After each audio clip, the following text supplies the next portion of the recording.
కళ్యాణ్ మీద తనుజ మీద చేస్తున్నటువంటి లవ్ ఎడిట్స్ ఆపేమని చెప్పేసి కొంతమంది ఇండివిజువల్ ఫ్యాన్స్ ముసుగులో కొంతమంది కామెంట్స్ అయితే పెడుతున్నారు.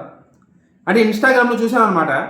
ఏ లవ్ ఎడిట్స్ అంటే లవ్ సాంగ్స్ వెనకాల బ్యాక్గ్రౌండ్ సాంగ్స్ పెట్టి మా కళ్యాణ్ మీద తనుజ మీద చేస్తున్నటువంటి ఎడిట్స్ కింద ప్రతి దాని కింద మీకు బుద్ధి లేదు, మీకు జ్ఞానం లేదు, మీరు మనుషులే కాదు, అసలు మీ మీ మ్యూచువల్ ఫ్యాన్స్ వల్ల వాళ్ళకి నెగిటివిటీ వస్తుందని చెప్పి ఎక్కడ లేని బాధని వ్యక్తపరుస్తున్నారు అనమాట. ఎక్కడ లేని సానుభూతిని వ్యక్తపరుస్తున్నారు.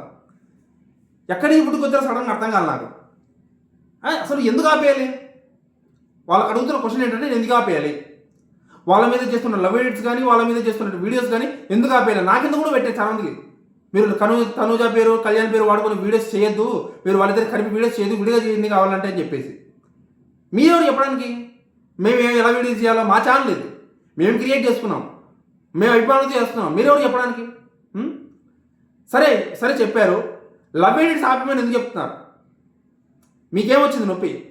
కళ్యాణ్ ఏమని చెప్పాడా నా లవ్ ఎడిట్స్ ఇష్టం లేదని చెప్పేసి? తనుజ ఏమని చెప్పిందా? కందకలేని దొరికితే కత్తిపీట ఎందుకు? మీకు ఒక విషయం తెలుసా?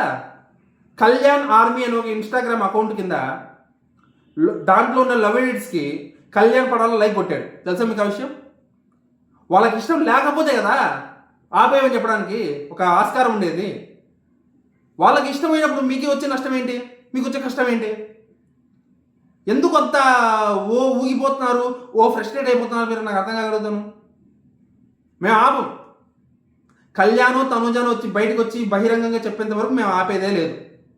వాళ్ళ మీద అభిమానంతో చేస్తున్నాం, వాళ్ళ మీద పాజిటివ్గానే చేస్తున్నాం. నెగిటివ్గా అయితే ఎక్కడ చేయట్లేదు కదా. మరి నెగిటివ్గా చేయనప్పుడు ప్రాబ్లం ఏముంది? మీరేమనుకుంటారు కింద కామెంట్ చేసి చెప్పండి దీని గురించి. ప్రాబ్లం ఏముంది అని అడుగుతున్నాను.